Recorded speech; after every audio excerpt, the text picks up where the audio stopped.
Hey, what's up, everybody? This is Sincere from the Standard 81 podcast, and today we are doing a one-on-one sit-down with Sergio and his wife, Stefanie, and we're going to go ahead and bring them in. Boom. Should be here.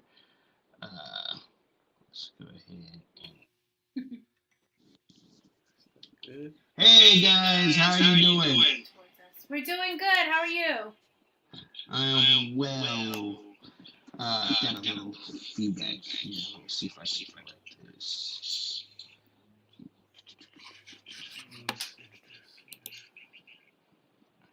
All right, perfect. So, can you guys hear me? Yeah, we can hear you. Can you hear us? Yes. Can you see us both on the screen, or?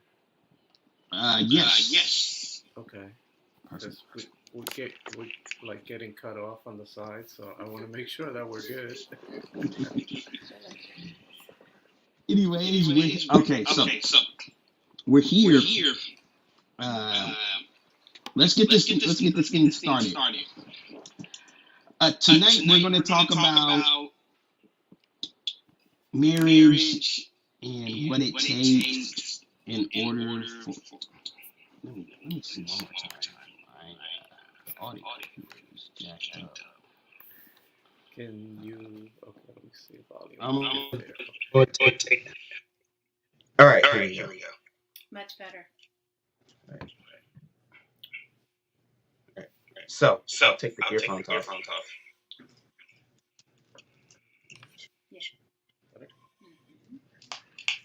Maybe that'll work.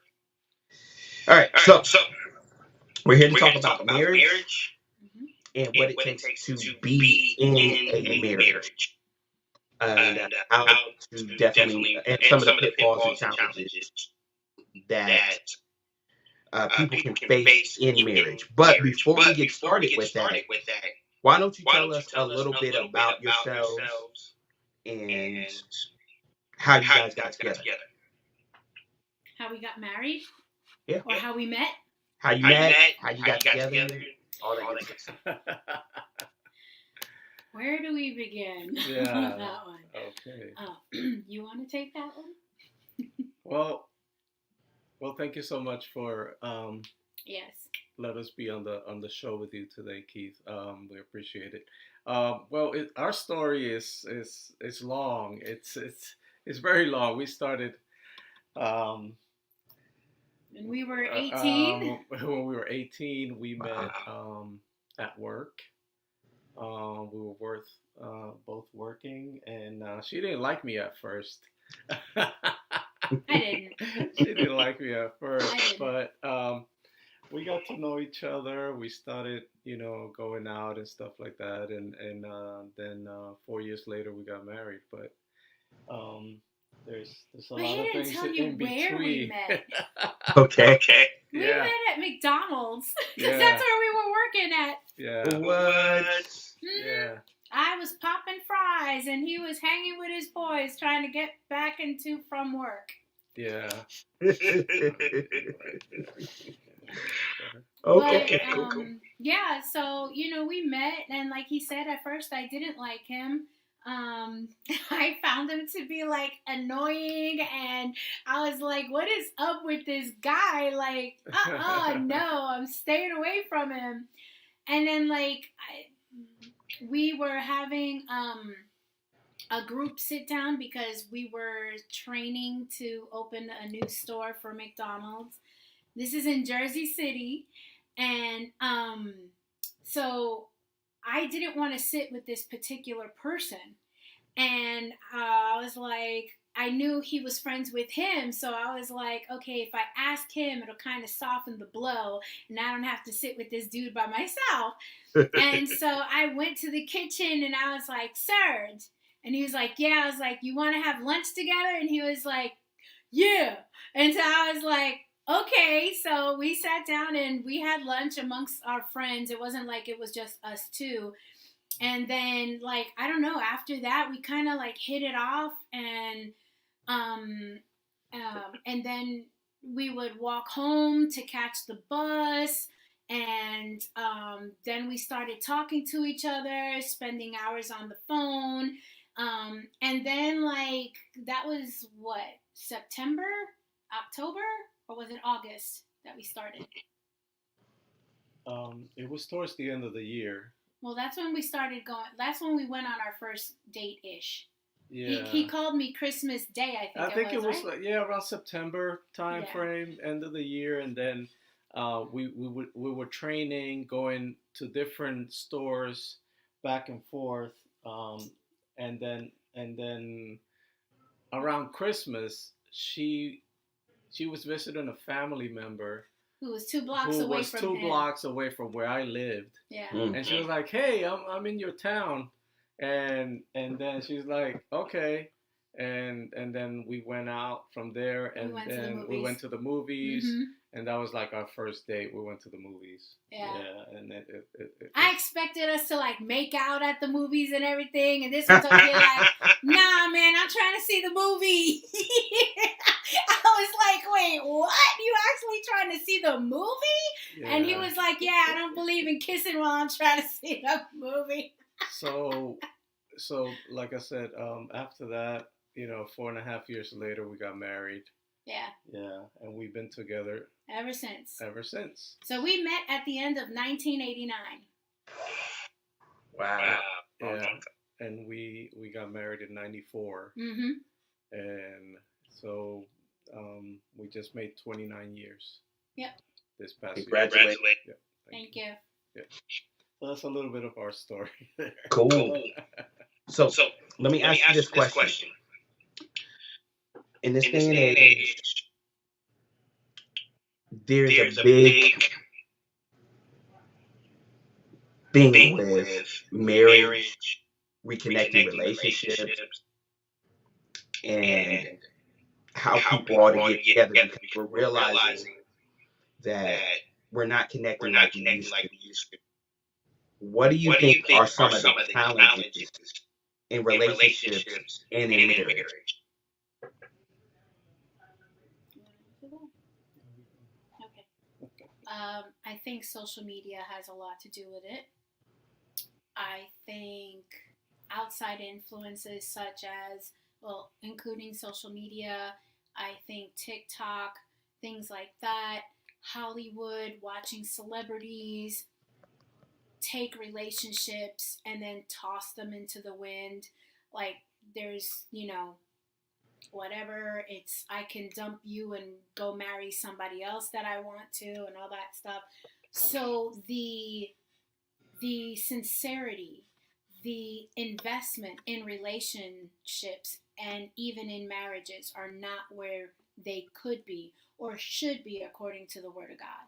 This was something He instituted before children even came along. And so it's been tossed to the wind as if it were a paper being turned in a book.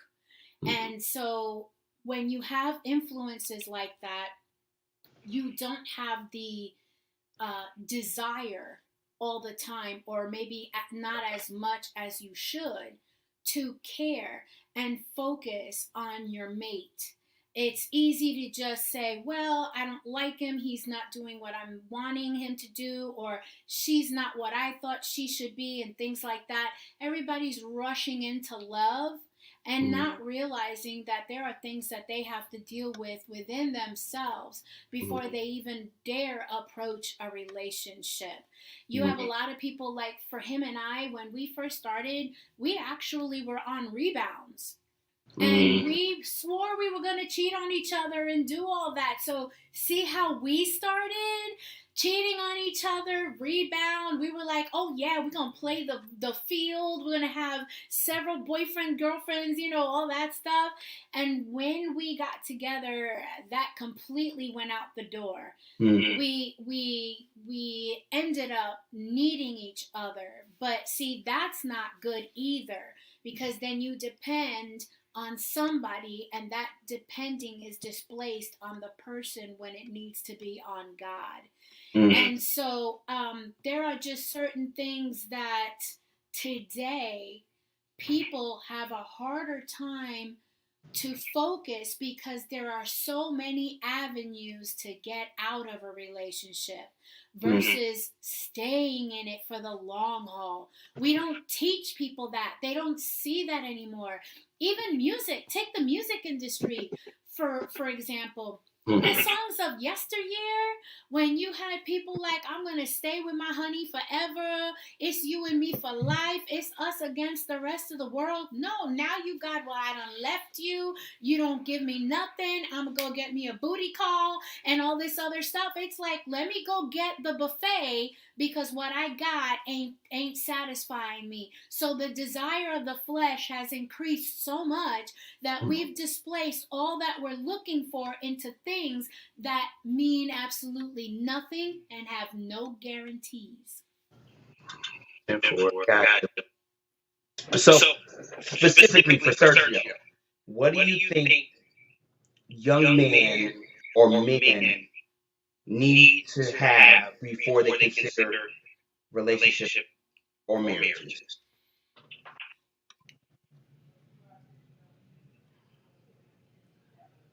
Well, young men need to have a role model, number one, and they need to have an example of what um, a real man is. Um, like somebody who can mentor. They need to have somebody who can mentor them, who can help them understand what the concept is, what it takes to be that man that's going to be able to sustain a relationship and a family. Because without that, there's a lot of broken families out there right now. Without that um, guidance, without that being available to them, they're basically on their own, learning from their friends, in school or college, or learning stuff at the clubs or whatever, and basically they're getting the wrong idea of what to look for, you know. So I think it's important that they find a role model, they find somebody who can mentor them and help them understand what it takes to um, be in a relationship, and the commitment level, the responsibility level, and all that stuff that comes along with it. It's not just, yeah, she's my girl and whatever. No, man, women are different. They're emotional beings. We're wired differently. We're wired differently, and a lot of them don't know that information. All they're seeing is, like Stephanie mentioned earlier, the social media stuff. All that stuff you see out there. So where's the reality of somebody talking to somebody, the personal, conversations that you should be having as teenagers, right? It's all based on what? Something that this this this example that's out there in social media telling you XYZ, this is how it should be, but that's not accurate. That's not accurate, because when you get down to the nitty gritty, you gotta be able to man up. You gotta be able to, you know what? If you're gonna try and take the next step into a relationship and take it seriously, you know, people, the first few things that they look for is what? Somebody who has a job, right? Has a car, has their own place. Okay, that's fine. That's materialistic stuff. But what about the emotional part of it? Where are you at? Where are you at? I mean, are you really caring for this person like you should? Are you showing them love like you should? I mean, there's so many aspects of it that really, I think that they have to be able to get that mentoring, and like I said, somebody who can help them understand what it takes to get there. All right, so Stephanie, let me ask you a question specifically. What do you think young ladies should be looking for in a potential spouse?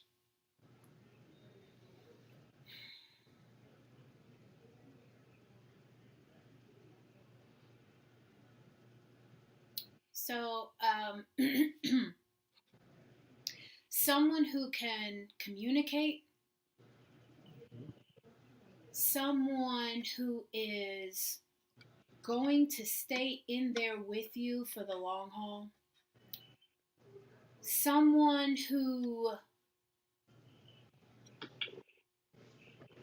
there's something I want to be careful what I say, because there's things that I personally would want to see young women go for, and that of course being number one, a man who's after God's own heart. But for those who are not in that direction, at least get someone who can communicate with you, who you can work with well together, who's going to take the time to understand you, and you're going to be able to understand them. My first thing that I would tell ladies before they even go get a man is to take care of themselves and make themselves whole and together before they go out trying to find someone. Because our mistake number one that we often make is we fall in love with the opposite person, right? But what we don't take into consideration is their blueprints that they have from their own life establishment, i.e., their family, how they grew up. Did they grow up with a single parent, or did they grow up with two parents? Was that relationship or home environment toxic, or was it good?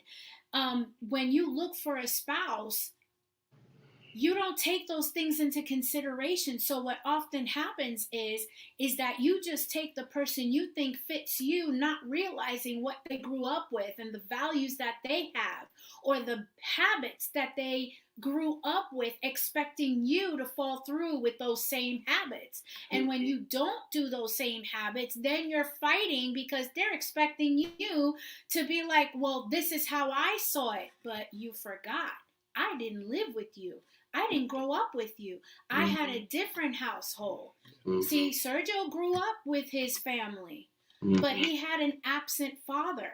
I didn't have a dad. I had stepfathers who came in with my mom in relationship.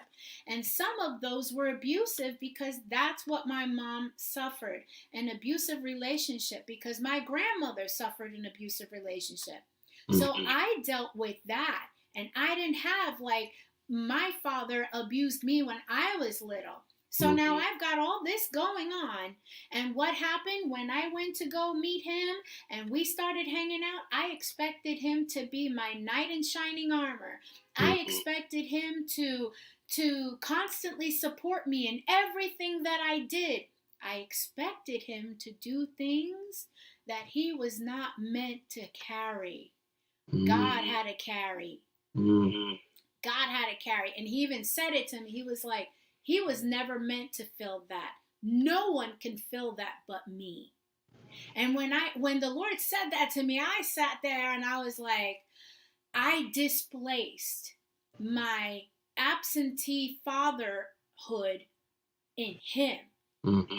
Because men, when they have girls, they become the girl's hero. I'm daddy's little girl.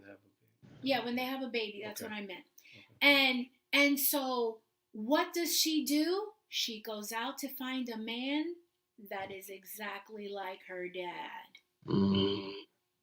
When we find that, not realizing that the dads can have problems. So you could have an abusive father. So what happens? You go and find an abusive man. That can happen. Same thing with men. Men can have mothers whose father made them stay in the kitchen and stay in the house and do all the wifely things. But there's a narcissistic pattern in there. So now you expect your wife to go and do the same. But she's not the same person as your mom. She had a different environment. He had a different environment. So then what happens is everybody's clashing, not realizing the background that everybody comes from. See, we talk about it casually. Oh, you child of a single parent. Oh, okay. Not hitting in your brain that, oh, there could be patterns here that this person may be expecting of me, or that they're doing, not even realizing that this is how they're acting because of what they've been exposed to.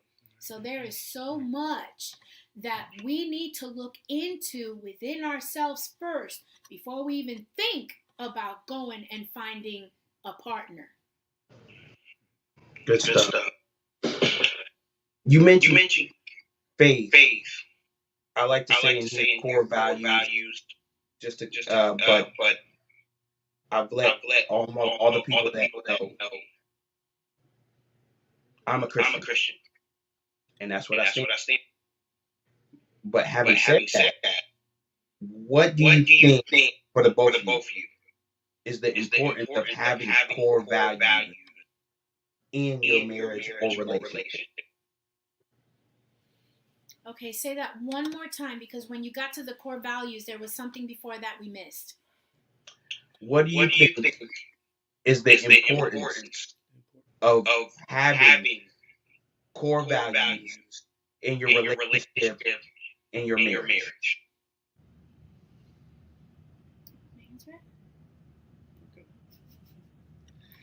Well, I think that when two people come together, and if they don't have the same core values, right? So what happens is you have a lot of conflict. Mm-hmm. You have a lot of conflict. You're not equally yoked. Mm-hmm. Okay, you're thinking of how to do things different than your spouse. If it's especially, we had a friend of ours who there were two different faith bases. So one was this, one was that, and they always had so many issues in their marriage, and they wound up getting divorced. But unfortunately, because they could never come to a common understanding, because one person was believing this way and another person was believing this way. So common core values when it comes to faith, I think, is very important. Um, Even from the beginning in Genesis 2:24, right, where it says that for a man leaves his. I'll pull up the scripture. Yeah. You know, leaves his. I forget. Leaves his family. I think to it cling says to his wife. to cling to his wife, and they should become one. Right. I'll pull that up. I'll pull it up because. Yeah, while he's looking for that, I agree. The core values need to match. Okay. Because when they don't, it causes friction within the marriage. One's expecting the other person to bend, the other person is expecting you to bend, and when you're wanting to stand firm, you're at an impasse. Right. So what do you do then? You right. know? So Genesis 2:24. Therefore, a man shall leave his father and mother, and be joined to his wife, and they shall become one flesh. Okay. So again, God wants you to be clinging together to your wife, Mm-hmm. and especially when you're dealing with situations, when you're dealing with issues. This is life. It's very few people out there that you're gonna find that they have a perfect. And even when you think they have a perfect life, no. They're hiding something, man. Something ain't right. Don't judge a book by its cover, right? So there's always hidden stuff in the background. But, you got to be able to talk to your spouse about those things. How do we tackle this? What do you think? What do I think? What does the Word of God say? Let's pray about it. Let's come to an understanding. Let's come to an agreement. And you got to communicate. You got to be able to communicate. And if you don't have that common core value, right? Mm-hmm. And one person's thinking, well, we should be doing this in this way, and the other person's like, well, I want to do it the way the scriptures say to do this, and then you're gonna have a lot of conflicts. But even if you take God out of the picture, mm-hmm. right? Because let's say we're dealing with people who don't go to church, aren't Christians, right? So what how does that work? It actually works similar. Sure, it's great to have the Godhead because of course with God before you, all these things are tied together. But if you don't have God, you still have to work out those values that each of you have, whether you consider them core or not. There's still a basis, there's still a foundation in which you want to live your life. So you both have to come to a compromise where the both of you are like 50-50 and giving in. And this is where things go wrong because there's a lot of people who have grown up a particular way want to keep those things. And it's just so funny that when we go to look for a spouse, we don't often keep that in mind. We're so busy looking at the physical. I want to get with her because she got it banging, and I want to get with him because he's all that in a bag of chips. And I'm like, listen, that body ain't gonna stay that way after she done had kids. And he may be a bag of chips now, but he gonna be getting old at one point, and you gonna have to face with that. So let's get with the program here. Yeah, there's a lot to look at, and people they're too busy in the now, in the flesh, and do not look to what's coming. And we made that mistake as well. We looked at the now. We were so busy trying to be each other's lifeguard that we didn't realize what we stepped into even in our own messes. Right. And that made our relationship so complicated because of the way things were. Because I was a child of a single parent, I'm independent. I'm very into being able to do stuff on my own, like an entrepreneur. I don't need somebody to come and manage me. Where he has come from a family where everybody tried to take their parts and places of things that they do, he became sort of like a secondary provider for his family in many ways, helping his mom out. And so the dynamic was completely different. But did we care when we were going out? No, because it was about him and me. But what we didn't look forward to was what was coming down the line when we got married. We just thought it was going to magically just all fall into place. No, did not do that at all whatsoever. Oh, he's going to change. Oh, she's going to change. Yeah, no, that didn't happen either. Everybody has expectations of things that they think that are going to happen once you're married, and it does not always work out that way. Okay, so describe some of the challenge that you guys face and how you overcome it. Man, we have a whole yearbook worth of stuff that we got over. Wow. Yeah, challenges like I said, coming together, two different individuals. When you're dating, you're going out, you go out, you do your stuff on your dates, go to dinner, go whatever, go do whatever you do, but then you go home after that, right? You don't go and live with this person while you're dating, right? So what happens is when you get together and you're married, now it's two people coming together, and simple things like how we use the bathroom differently, right? Wow. A person could want all their things arranged this way. The other person doesn't want everything that way. So those little details and little conflicts, like how do you cook for yourself, right? Well, some guys think like the woman's supposed to do all the cooking and all that stuff at home, but she may be like, well, my dad didn't do all that. And, my dad helped my mom. So she's expecting you to step up and help in those areas. So there's a lot of conflicts within the household, that you got to work out. You got to work out. You got to be able to put them down and, okay, she does this way. I do this way. How do we come to an agreement and an understanding, and so that we can get to a better place in our relationship? Because it was rough for us. It was rough because we didn't really understand the backgrounds in which we came from. And so we were so engulfed in each other, living that what we thought was a romantic life. And then, when you get married, you can't just go home and be by yourself. No, you go home with the same person you don't had a fight with, or that you just had dinner with, or that person gets on your nerves, because it happens. The person gets on your nerves. You're like, get away from me. Like, this is just like real talk, Yeah. But like, for example, I'm like, I don't know if we really got over it. I think I just let it go, and that was the end of it. So talking about bathroom stuff, he's the person who's always closing the door, and I'm sitting there like, oh, we done just had sex. I done seen all of you. What you closing the door for? And he's like, I need privacy. And I'm like, for what? I done seen every inch of your body. What are you talking about? And in the meantime, I'm completely open. I will go to the bathroom with the door open, and he just looks at me like, can't you just close the door? And I'm like, for what? Like seriously?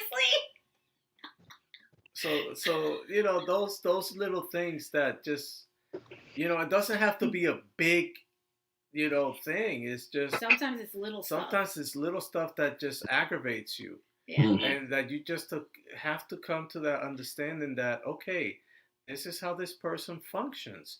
And you didn't know that before you lived together and got married, and now now you have to make the adjustments. Mm-hmm. You have to be able and willing to understand who that person is and how they go about their daily routines. Right. Not everything's gonna be the way you want it all the time. That person, hey, they do what they do. Now you have to make the adjustments. In the bathroom. Everywhere.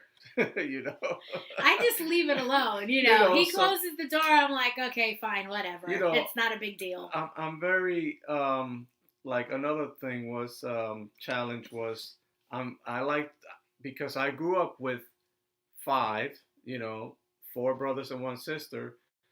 I had to have everything organized. That was a big because it was 7 of us living in a 3-bedroom apartment. Mm-hmm. Okay, so 3 of us in one room, 2 in another room, and my parents in their room. So it was like, hello. So I had to have all my stuff organized, right? Because I wanted to find my clothes and my whatever, my sneakers and my hats and everything, my stuff, right? I came from a different background. I had my own bedroom. She had her own room and everything. My mother had her bedroom. We walked around in our pajamas. We didn't worry about stuff. For her, my stuff's all over the place. Her stuff's all over the place because there ain't no other sister that's gonna grab her stuff, or you know what I'm saying? So for me, it was like I had to adjust because I like. But he would get mad. Like, we had tough arguments. Yeah. Just on, well, can you clean this up? And like, for me, when I clean, and you can go to any woman and they will tell you, when we clean, we're talking about getting into the cracks in the corner, getting out the cobwebs. Not this man. He done sweeps under the rug, fluffs the pillow, and calls that clean. And I'm like, no. That's not cleaning. So we've had arguments with what we think cleaning is. So it's stupid little things like that that can really begin to tear a relationship up. Yeah. Because you're not communicating, you're not seeing where that person is coming from and what they've been exposed to and what they're used to having in their household. So when they get married, they think that's coming with them. And I'm like, no, because now you're going to develop what comes between the two of you and this new household. Yeah. So now you got your household, this new household, and her or his new household, your mate's household, to deal with.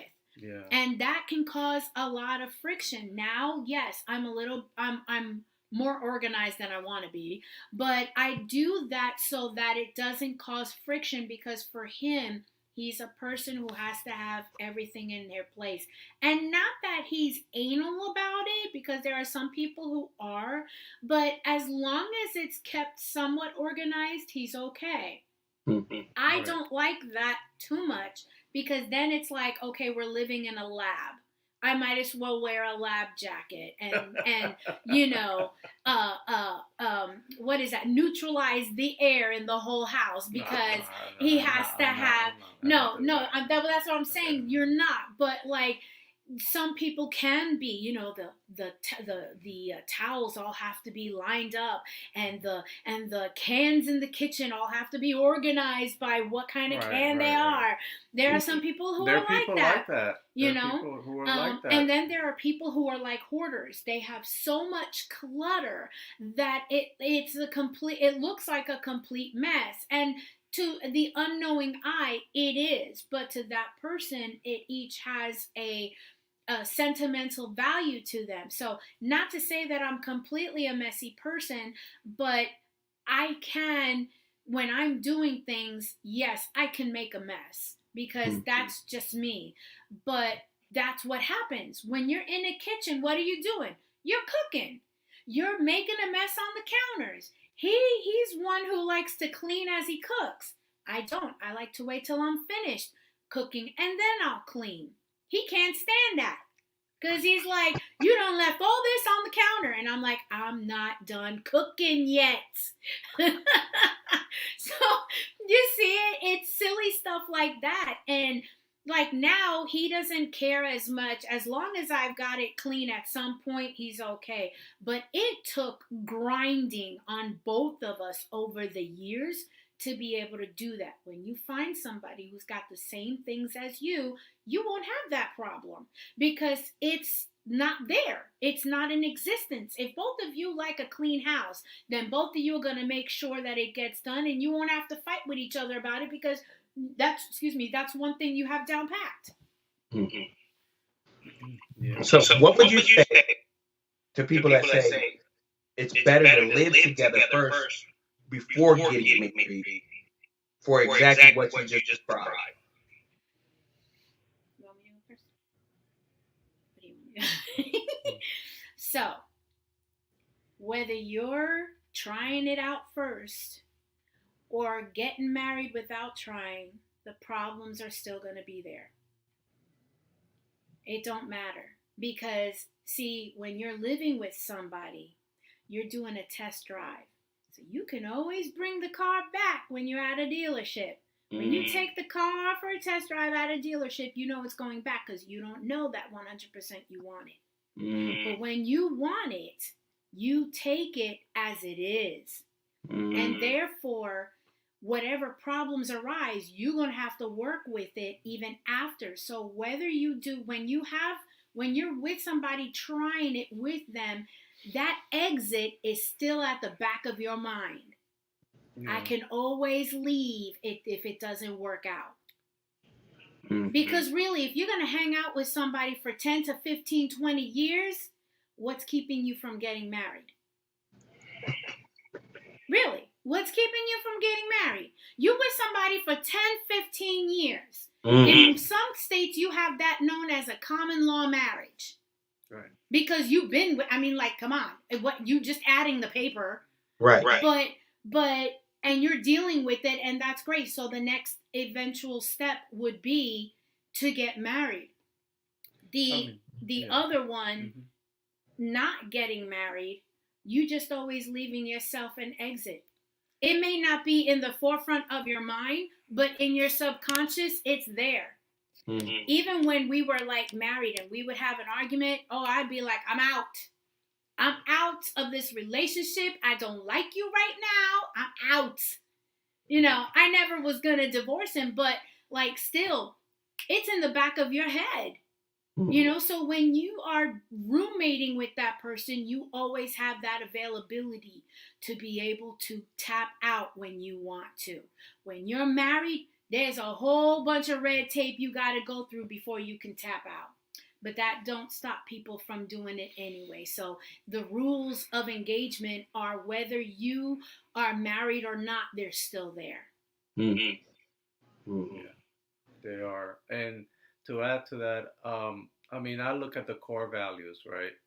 So for me, I wasn't looking as that to be an option. I'm old school, if you want to call me that. I'd rather not get involved in anything like that prior to, because number one, I don't want to be living in sin. Now, if the two of you can have self control and not gonna do any of that stuff, then okay. Okay. Like you said, it's a test drive, I mean, but it can be done. it can be done. I would get But like a there's, 2-bedroom I mean, apartment. there's so much temptation that's gonna come about when you do that, when you put yourself in that predicament. For me, like I said, I'm old school. I wouldn't do that. I wouldn't go that route. Um, I'm more traditional in the way I think and the way that I want to do things. So, but Well, each case is different. We're Some older people, than yeah. Google, so I mean, you know, we didn't have Google at our times. We when we started, we didn't even have cell phones. We had landlines, so we had no choice. You see, and that's the other thing. Because we didn't have Google, because we didn't have cell phones, and we didn't have computers, and I mean, we did have some computers, but our communication skills, we had to be in your face. We had to, if we broke up with you, we had to go see you and break up with you. If we had a problem, we had to go and see you and talk about that, or stay 4 or 5 hours on the phone trying to get through problems and things like that. Now you got people breaking up, via text. I don't like you anymore. Bye. Via text, Via text, yeah. or they'll get some kind of like, oh, okay, from a movie or from a show. Yeah, I'm gonna go do that. So I'm sitting there like, all right, you want to try to, okay, yeah, whatever. So it's a lot different from the time that we grew up with. Sergio was my first, and I was his first. Everybody, because you see what's on TV and in the movies, they think like that's the way it looks, and I'm like, yeah, but they don't take into account there can be some dysfunctions, there can be some problems on both sides. You don't know what's going to happen, but see, that's the beauty that people don't often see when you get married and then have intimacy, because it was meant for you to work it out. And what better way to work it out than to sit there and figure out how it feels, what feels good, what doesn't feel, what position, and all this other stuff. Not that I'm trying to go south with it, but you get what I'm saying. So yeah, it's different nowadays. Everything now is like a vending machine. It's a drive-through. Yeah, drive-through. Let me take my order and then let me go. If I like it, I'll come back. Or if I don't like it, I ain't ever getting that again. Back again. You know what I mean? Relationships truly are like a drive-through right now. Wow. And but you can't always get what you want. No. Mm-hmm. And but they're trying to get that way. And then and so that's why I love the way God put it together, because he wanted you to get to know the person you were with, not just get married in 2 months and then now you're stuck with all these problems. Well, you didn't get to know each other then. And even after 4.5 years of us being together, we learned even more after the marriage, because why? All the curtains came down. Mm-hmm. All of it. Mm-hmm. You can't hide stuff in the closet, because when you're married, you see everything. Mm-hmm. And you deal with everything. Mm-hmm. Okay. How important is money when it comes to marriage? Oh my gosh. You got this floor. Yeah. I mean, how important is it? It's extremely important. You got to be able to sustain yourself. You got to be able to provide for your marriage, for your family. It's also important because in these days, both couples have careers, right? Mm-hmm. So how you handle the finances plays a huge role in your marriage. You got to be able to really really understand it and be able to communicate about it, talk about it. You Mm-hmm. know, some people don't want to have joint accounts. Some people do want to have joint accounts. Who's going to pay for this? Who's going to pay for that? I'm paying too much. You're not paying enough. There's a lot of stuff that that that you gotta deal with. It's one of the top Yeah, 5 reasons why relationships it's break up. yeah, Mm-hmm. yeah. But you have to come with an open book on both ends and be like, okay, it could be she could be making more now. I could be making more later. But when you come in together, figure out your strategies, your plan, get help, um, get professional help to make you to get an understanding. You mean finances get helpful, Yeah, right? for finances. Yeah, get professional help so that the two of you can come to an agreement on your goals. If you're gonna go for, if you just got an apartment, next step, what do you want to do? You want to purchase a house? Okay, how are we gonna do that? And you gotta be on the same page as far as finances and how to get there because I'm not a shopaholic. I'm just saying some people can be. I'm not saying her, but it depends. Sometimes the guy likes to shop. Sometimes the woman is the saver. You know what I mean? It fluctuates. It's not always the same case that women always, are the ones who go shopping and stuff. But guys, they like their toys too. Some guys like, let me have an RV, a motorcycle, a boat, and all this expensive stuff, Or tools. and tools and all this stuff. And if you have a great job and a great career and you can afford it, oh, awesome. Right, That's right. great. But what about the guys who don't make a lot of money and they get into debt because they get in all their toys regardless of what their spouse is thinking and asking them, right? So the Mm-hmm. finances there, you got to be on the same page with your spouse. Um, that's what I think. What about you? Like I said before, it's one of the top reasons why most marriages end up in divorce. Um, a lot of times, when you're in marriage, you don't always pay attention to future goals.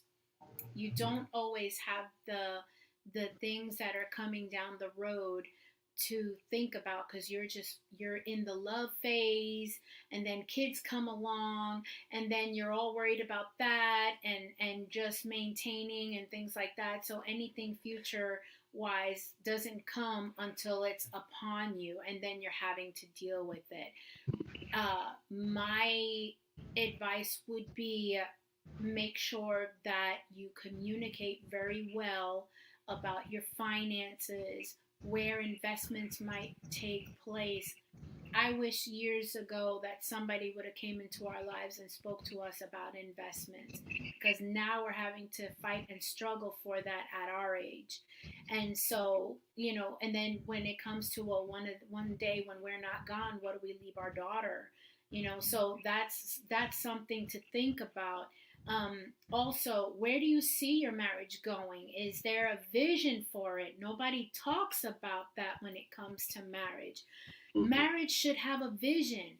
Do you see yourselves traveling? Do you see yourselves as entrepreneurs? Do you see yourselves, doing anything that would be different from what's happening now? Sergio and I, we talked years ago. Oh my gosh, I think when we first got married, we talked about how we saw each other, like we were going to have this big house, we were going to have cars, you would have thought one of us was a celebrity, we were going to travel and all that stuff. Yeah, none of that happened. We didn't have the money for it. And a lot of our fighting had to do with finances because, again, he was raised being having to lean into savings, where my mentality from what I had was, well, if I worked it, I can spend it because it's my money. Excuse me. And so, hold on a minute. Okay. Mm-hmm. I have a spider in the back of my throat somewhere. Or a frog. Something's up in the back. Anyway, and so what used to happen is that, I would overdraw on the account. What I learned was not to have respect for money. I'm not saying you gotta idolize it, but you gotta know what you have. And you gotta be wise about spending it and know when to hold it. I didn't have that growing up. He had it where I'ma hold it forever. It ain't going nowhere.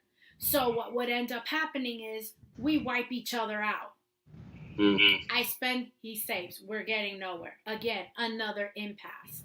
So one day, we were in a lot of debt, and I ended up listening to a radio show, and this person who's a financial wizard was like, not wizard, that wrong word. Advisor, yeah. And he was giving formulas and how to help get out of debt. So I came home. I told Sergio about the formula. And we got down and we started doing it in the midst of losing our house in 2008 when the whole economic broke down. The economy, yeah, we lost our house, we lost cars. We basically had to start all over again.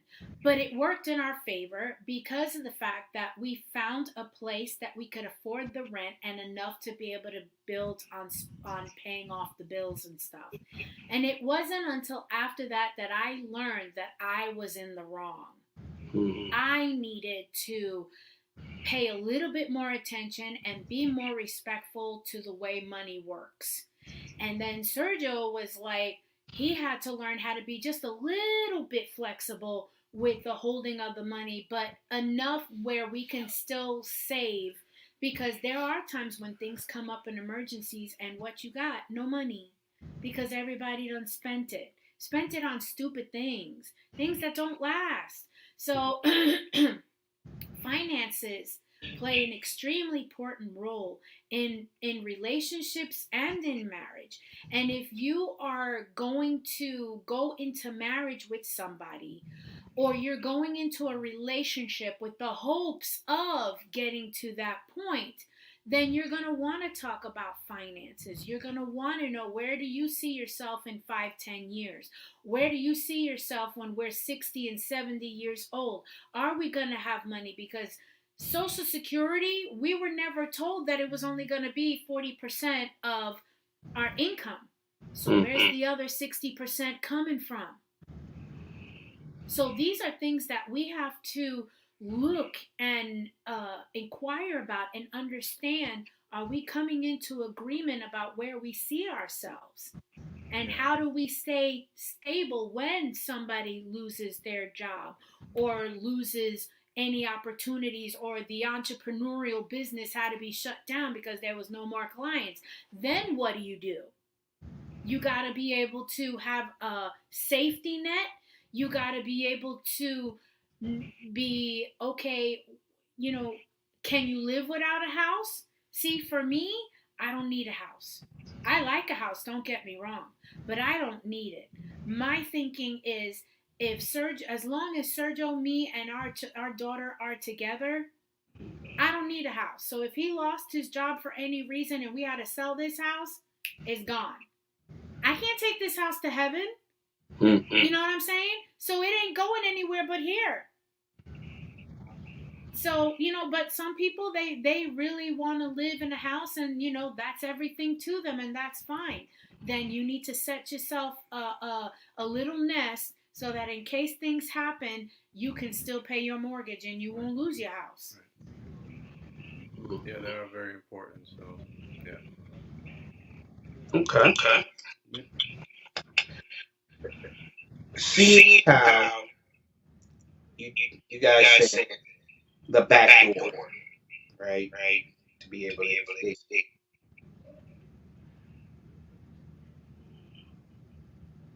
What is the importance in talking about uh, prenuptials? Do you feel like that's a thing or do you feel like that shouldn't even be discussed when it comes to marriage, especially in today's age? That depends. For me, it depends. It depends on um, number one, where your faith stands, because there's no prenups in the Bible. Okay. If God says you're one flesh, then everything the both of you bring in should be for both of you. It shouldn't be individual, because then you're still leaving yourself open to that separation in the relationship. If you have things per se, like, for example, my music. If I had music already established before Sergio and I got together, I might consider it.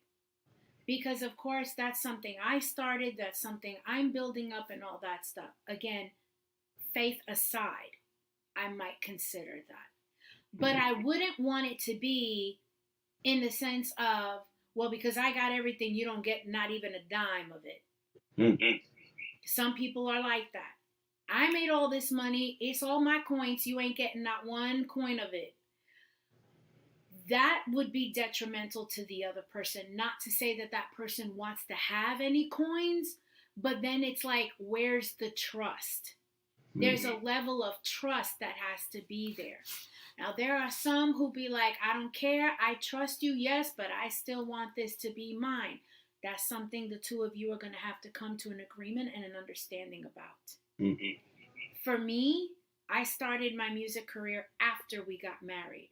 So for me to have a prenup and bring that up now, it would be catastrophic in our relationship, because then that would be like telling Sergio, well, yeah, you gave me the money for it, but you don't get to have any of the harvest afterward. And I don't want to do that to him, because yes, he did financially support me for it. Yes, he stood there watching me go through all the things that I've gone through to release that stuff. So in a way, he worked for it just like I did. See, a lot of people still have that individual mentality. It's all me, me, me. But the key in the relationship biblically is one flesh. Yeah. And that is where Sergio and I are at, one flesh. I don't deny him stuff. People still want to play games with that. I don't deny him stuff. After everything that he's done for me, that's like working for the same music. So guess what? When I reap whatever God has me for, if I get a Grammy at some point, you best believe I'm sharing that with him. Mm-hmm. I'm sharing that with him. So to me, it's a case by case scenario. Right. You know, like she said, if someone comes into a marriage, you're talking about like different stages in life. So a person who, you know, we got married young, but a person who gets married at 35, right? And they had established a business and they're well off, but their partner's not well off, right?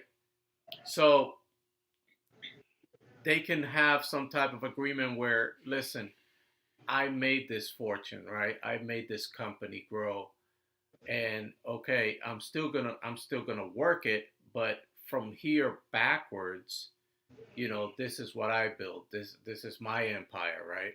Mm-hmm. And going forward, now your spouse is your partner, right? And now going forward, you guys come to an understanding and agreement that, okay, this is how it's gonna be going forward. So there's always it's different case by case scenario. Yeah. So, but if the person is okay with that, then move forward with it. Yeah. You know, I don't see that uh, as being a stumbling block, because if you're gonna move forward when you get married with it, and now you're doing things together, then okay. But if you're still living, like Stephanie said, with that single mindset mentality that this is all mine and you get nothing, I don't agree with that part. You know what I mean? Because for me, it's like, what are you saying? What are you saying? The Bible calls us to be one flesh, yet you're holding that from me. Some people, yes, gold digger, but you have others who are not. Right. And so it depends on who's got it and who they're with. And then they have to talk from there, because at the end of the day, you're the one that sleeps with them. Don't nobody pay your bills. Don't nobody deal with your problems. Don't nobody sleep with you in your bed at night. At the end of the day, that's the person you got to resolve your issues with. Right, because then if you like, you start having a family, you start having kids and stuff like that. You know what I mean? So now you're going to have to be able to support them, right? Mm-hmm. And then the Bible says that, a man leaves an inheritance to his children's children, okay? So not just your kids, but their kids as well, to their, so you leave an inheritance to your grandchildren. Right. So again, it's not like if you continue in that single path mentality, you're going against what the Word of God is telling you to do. So, right? Cool. Well, it's been about an hour. Oh, it has? Okay. I don't want to hold you guys too long, but I do want to have you back again. Okay. I think this was a great conversation, and I think we can expand on it more. Okay. Yes. But having said that, what is something you want to leave with everybody concerning marriage and relationships?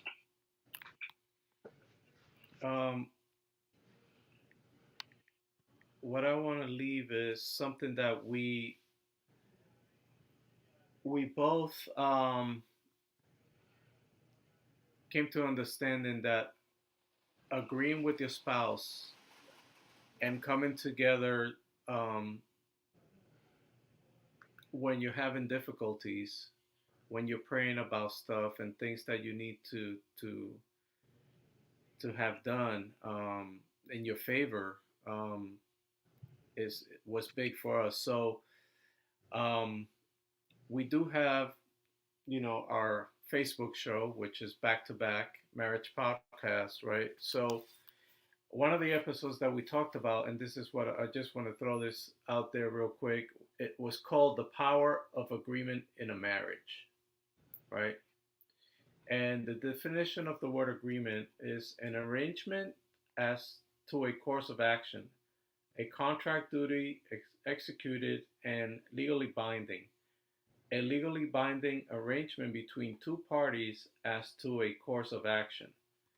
So, saying that, let's say one of you is in the hospital, needs to have an operation or anything like that. When you come to an agreement about how to tackle that, how to tackle every aspect of it, what's going to happen, what are we going to do? You're going to be, in rehab for 6 months, right, after this. So that way, the two of you have that common agreement and understanding that we're going to do this way.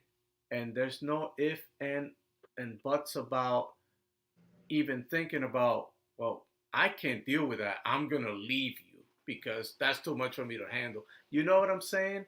So that's what I want people to understand, that whenever you're facing those struggles and those situations, talk about it, deal with it, come up with a plan, and see where the Lord leads you, you know? And that's the number one thing that we had to learn that the hard way. Yeah. Yeah, and I would agree with that too. That was a major lesson for us, that kind of be able to put things to pass, and that stemmed from where two or three are gathered in his name, there he is in the midst. So he's waiting for the two of you to come into agreement about something so that he can make it come to pass. So the power of agreement between a husband and a wife is important. Important to have what their relationship is going to be like. To even now when we tell couples, like we have one couple whose husband lost his job. So we're like, write it, make it plain, smack it on the refrigerator, pray about it every day, but come to agreement with your wife about it and watch it come. And in like, what was it? I think 3 weeks, he got a job. Yeah. Because they prayed about it together. There's something special about when a man and a woman come together in prayer and come into agreement about a thing, and then it becomes manifested. Now, I'm not going to sit there and say that if y'all pray for $1 million that it's going to manifest. I'm not saying that. God's very specific. He says he'll supply all your needs. Yes. Okay. Right. He doesn't say he'll supply all your wants. Right. All your needs. Okay. All your needs. So that you can sustain yourself. Okay. Right. And be able to eat and not be homeless and stuff like that. So, right. But people take it and twist it and be like, oh, I want to be a millionaire, so that's what I'm praying for. I'm like, you know what? Go back to. You have to first learn how to deal with money before God gives you $1 million. Yeah. So. So yeah. Mm-hmm.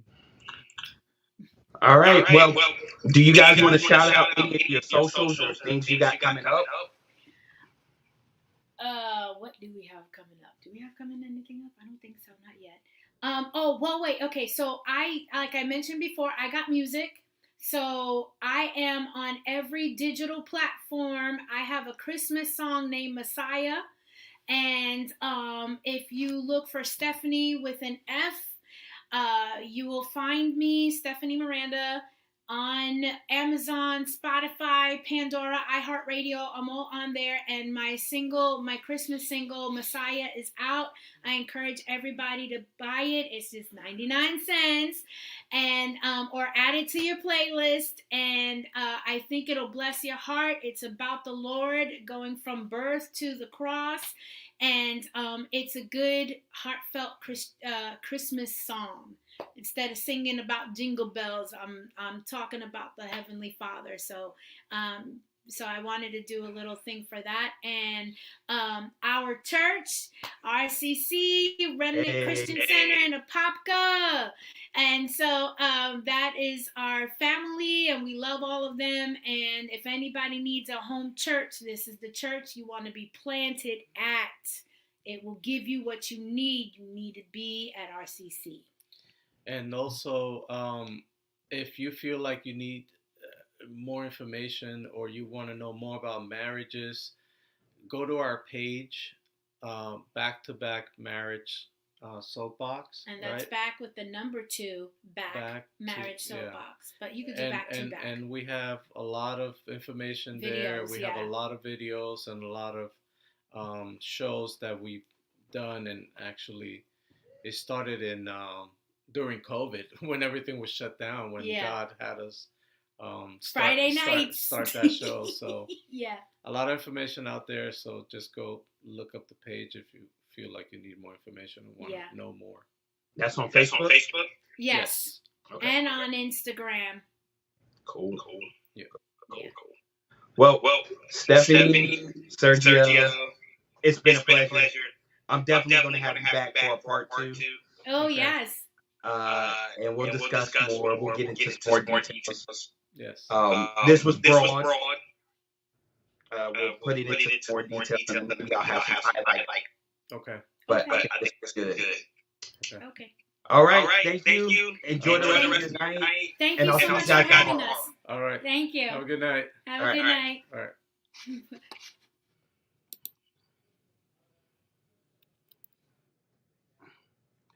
So, guys, that was Sergio and Stefanie here on the podcast. Sincere's one-on-one. I know I haven't done a ton of these. I'm going to definitely try to do more one-on-ones and bring more guests on. But in the meantime, check me out. I just did a show last night talking about respect and integrity. So check that out. And check out my TikTok at the Standard 81 Podcast. Also check out my Instagram. I got some stuff posted there. The Let's Talk About It. I talk about mainly relationships in those and just give little tips.